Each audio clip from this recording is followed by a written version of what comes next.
Euh, Comme vous le savez pour certains et d'autres peut-être moins, on a commencé une série sur les paraboles de Jésus à l'automne et on va continuer un peu. Et ce matin, on va lire une histoire que je vais appeler le vrai berger, la porte et le bon berger. C'est le seul parabole qui est dans le livre de Jean. Il y a beaucoup de paraboles dans les autres évangiles, mais en particulier en Jean. Celui-ci, c'est le seul parabole, et on a beaucoup qui disent que c'est même pas un parabole. Notamment, ma femme qui est prof de littérature vous expliquera, et je vais expliquer un peu ce que c'est si c'est pas un parabole. Mais j'ai choisi une traduction de la Bible, en Jean 10, verset 1, qui utilise le mot parabole, juste pour couvrir un peu mes arrières. Donc lisons Jean 10, 1 à 6. C'est Jésus qui parle, probablement à une foule. Il dit, en vérité, je vous le dis, celui qui n'entre pas dans l'enclos des brebis par la porte, mais s'y introduit par un autre endroit, est un voleur et un brigand. Mais celui qui entre par la porte est le berger des brebis. Le gardien lui ouvre et les brebis écoutent sa voix. Il appelle par leur nom les brebis, qui les appartenaient, et qui les appartiennent, et il les conduit dehors. Lorsque il les a toutes fait sortir, il marche devant elles, et les brebis le suivent parce qu'elles connaissent sa voix. Elles ne suivront pas un étranger, mais elles fuiront au contraire loin de lui, parce qu'elles ne connaissent pas les voix des étrangers. Jésus leur dit cette parabole, mais ils ne comprirent pas de quoi il leur parlait. C'est une histoire plutôt simple, et même curieusement simple, et on va lister un peu les éléments. On commence avec l'enclos. Qu'est-ce qu'un enclos? Autre mot, bergerie. Si on met quelques images, on a des bergeries plutôt modernes, des bâtiments en pierre avec une porte et on fait entrer et sortir les brebis. Et peut-être un modèle plus ancien où on a un enclos avec une petite ouverture, un portillon, et on fait entrer et sortir les brebis. Qu'est-ce que c'était l'enclos dont Jésus parlait? On ne sait pas trop.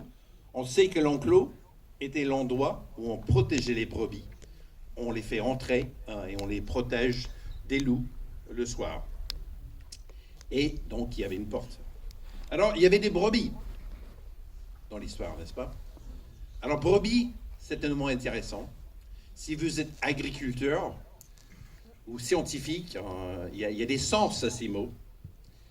En fait, le mot en grec, c'est l'espèce d'animaux à quatre pattes qui est brebis.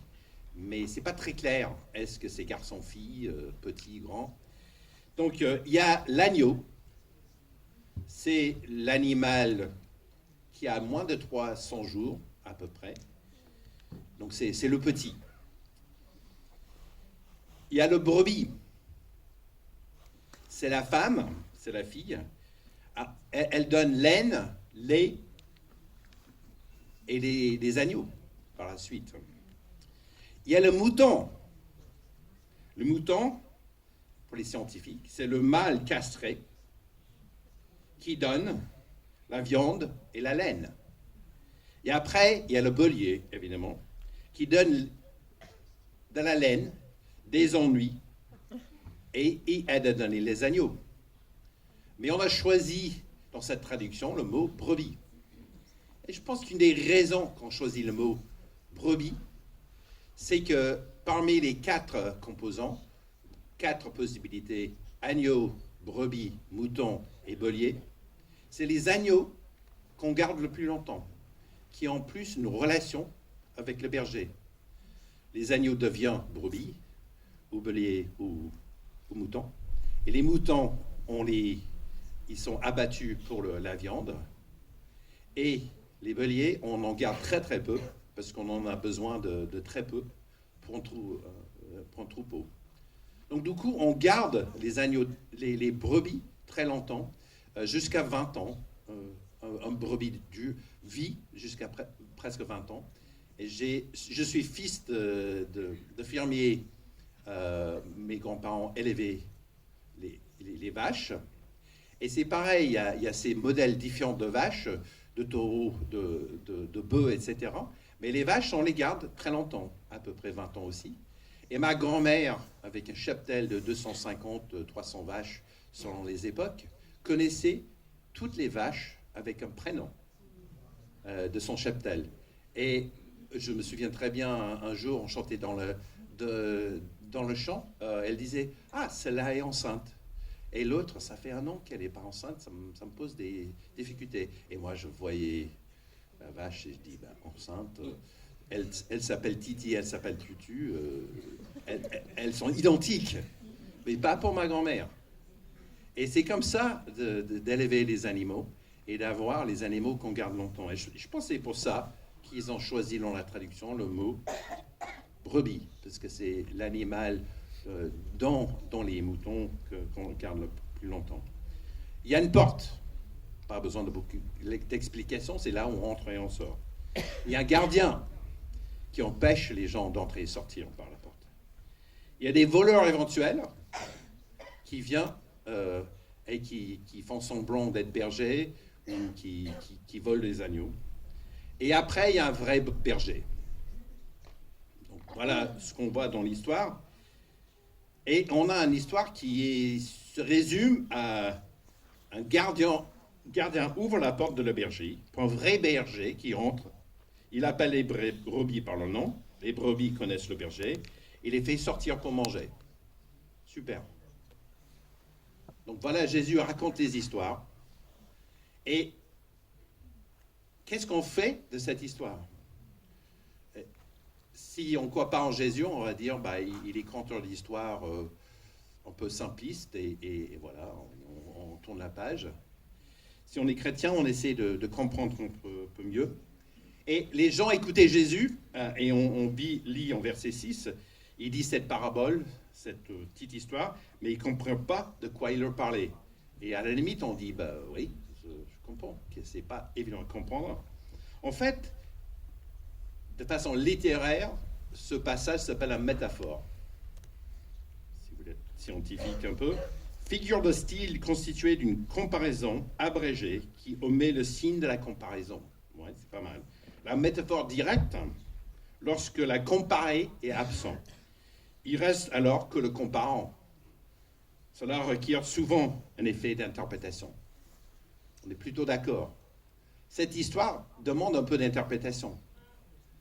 Et Jésus, c'est intéressant, Jésus avait l'air d'espérer que les gens comprennent son histoire sans beaucoup d'explications. Mais il va continuer, il va être gentil envers eux, il va l'interpréter, l'histoire pour eux. Donc lisons en Jean 10, continuons versets 7 à 19. Jésus va nous donner des éléments d'interprétation sans pour autant tout dévoiler.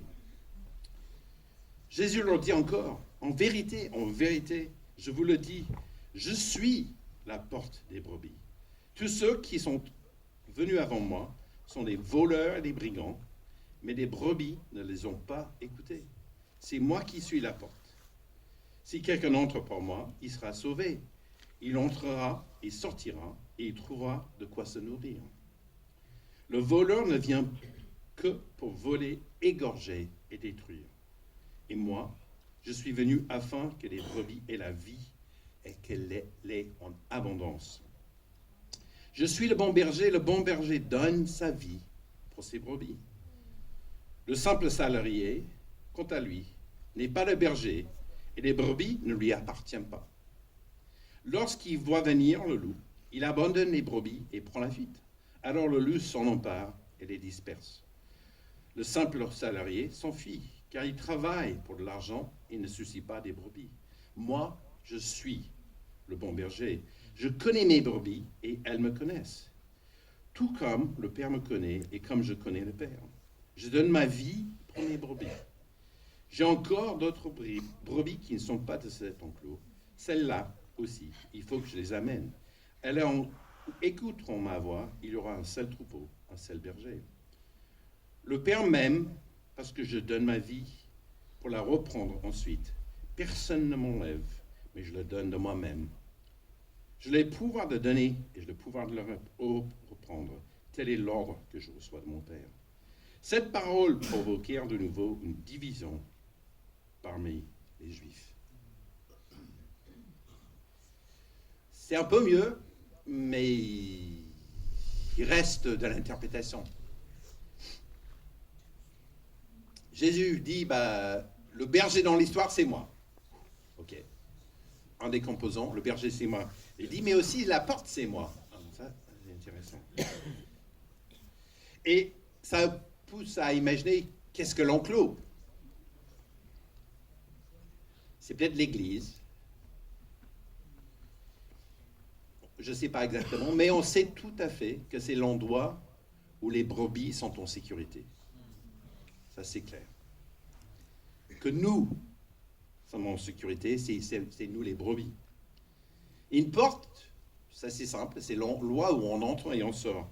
C'est le chemin par lequel on passe pour entrer dans l'enclos et pour sortir, pour manger. Donc, les brebis qui connaissent Jésus, c'est nous. Je pense que c'est assez clair que les brebis, c'est nous. Les brebis qui passent par la porte de Jésus, qui connaissent le berger, il dit qu'ils sont sauvés, ils sont nourris, ils ont la vie en abondance. C'est pas mal. Qui ne veut pas être sauvé, nourri et avoir la vie en abondance? Mais il dit, mes brebis, dit Jésus, ceux qui passent par la porte, ils ont toutes ces choses. Et Jésus dit, il y a un bon berger et un moins bon berger. Le bon berger, il donne sa vie pour les brebis. Et je ne sais pas pour vous, mais quand quelqu'un donne sa vie pour notre, c'est pas rien. Et je sais que quand je commençais à m'intéresser davantage à Dieu, à étudier la Bible, l'idée que Jésus a donné sa vie pour moi, ça me mettait assez mal à l'aise. J'étais un amoureux de la nature. Je faisais beaucoup de plongée sous-marin. J'ai fait de l'escalade. C'était ce que j'adorais faire. Je dirais que j'aimais la nature. On parle d'animisme, l'idée que la nature a une âme. Je ne sais pas si c'était à ce point-là, mais la nature était ma vie. Et quand j'ai commencé à réfléchir sur Jésus, quand j'ai compris que Jésus était prêt, avait déjà donné sa vie, il était prêt à tout me donner, je me suis dit ça, la nature ne m'aime pas. La nature est formidable. C'est la création de Dieu à la limite, mais la nature n'a pas d'émotion à mon égard.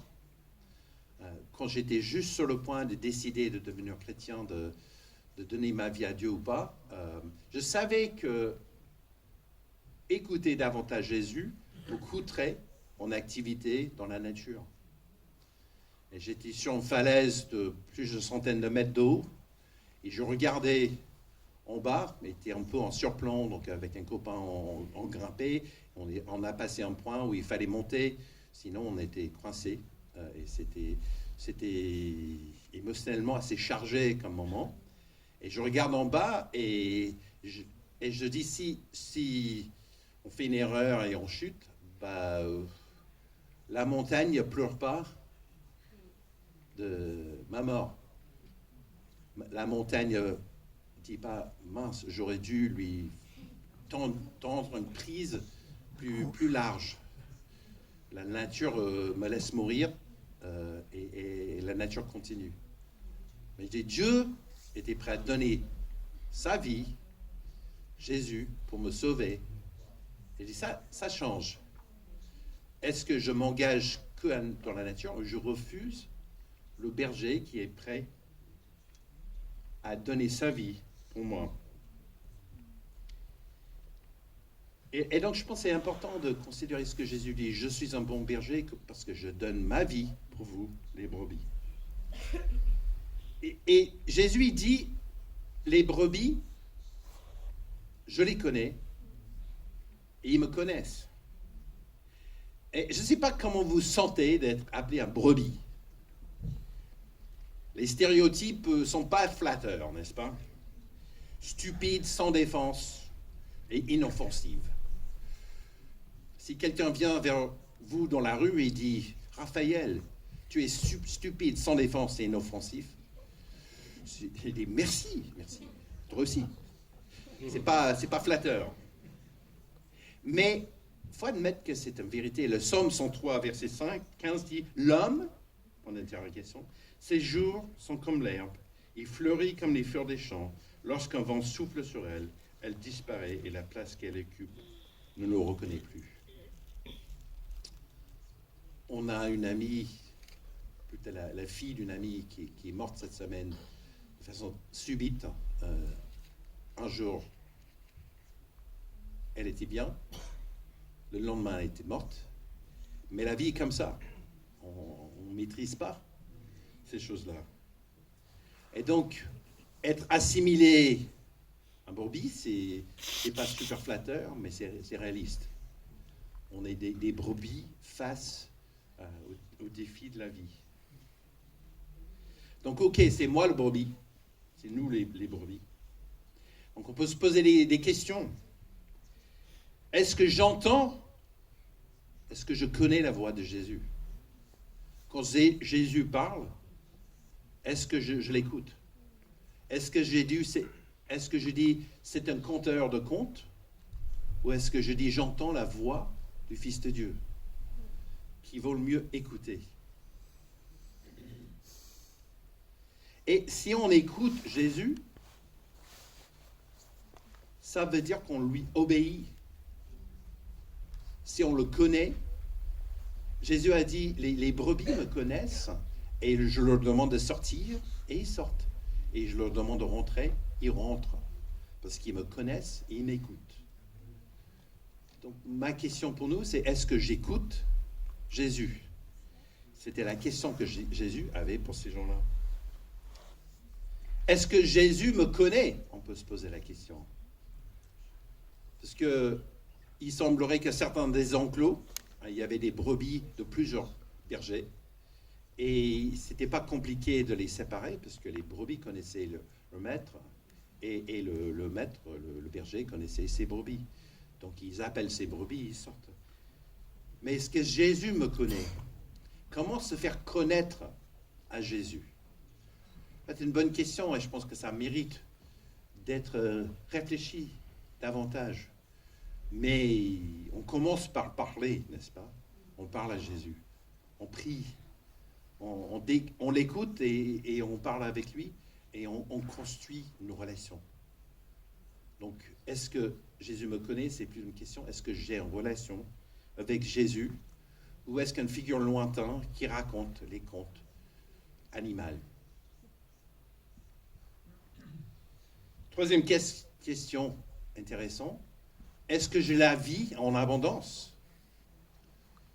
Si je décris ma vie, j'ai dit oui, j'ai la vie en abondance.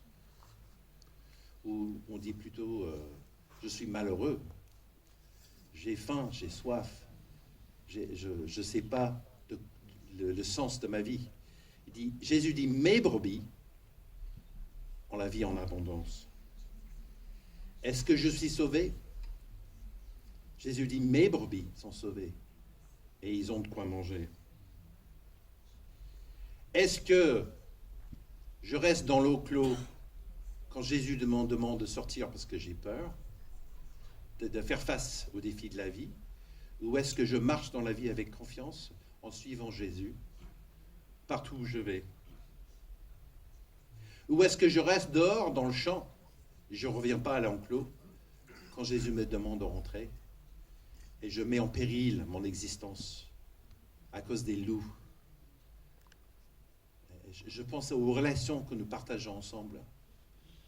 Quand il commence à faire froid dehors, est-ce que je rentre? Est-ce que je demande de l'aide? Est-ce que je cherche le soutien des uns des autres dans l'enclos qui est l'endroit que Dieu a prévu pour moi, pour me protéger? Ou est-ce que je préfère écouter le berger mercenaire, le brigand et le voleur? Il promet monts et merveilles. Et je l'écoute. Peut-être c'est je mets ma confiance dans la nation, mon éducation, une relation amoureuse, l'argent, ma famille, le confort, ou juste ma fierté. Je mets ma confiance en autre chose que le vrai berger. Jésus dit oui, on peut faire ça, mais quand les difficultés viennent, ce berger-là, il se sauve. C'est un mercenaire. Il ne tient pas le coup. Et on sait très bien que beaucoup de ces choses-là, l'argent, des fois malheureusement même la famille, une relation amoureuse, ça nous laisse en friche quand ça va mal. Et on se trouve tout seul. Et Jésus dit, c'est moi le bon berger. Je suis prêt à donner ma vie pour vous. Et non seulement je suis prêt et il a donné sa vie, mais il a dit, j'ai aussi le pouvoir de reprendre ma vie. Et donc je peux m'occuper de tous vos soucis. Je sais combattre les loups. Je sais vous défendre contre les loups. Donc on a une histoire courte, simple. Le gardien ouvre la porte. Le vrai berger entre. Il appelle les brebis par le nom. Les brebis connaissent le berger. Il les fait sortir pour manger. Ils sont sauvés, ils sont nourris, ils ont la vie en abondance. Donc que faire de ces paroles de Jésus? En fait, ceci est tout simplement une proposition de Jésus. Est-ce que nous allons accepter Jésus comme berger ou est-ce que nous préférons suivre les brigands? Merci.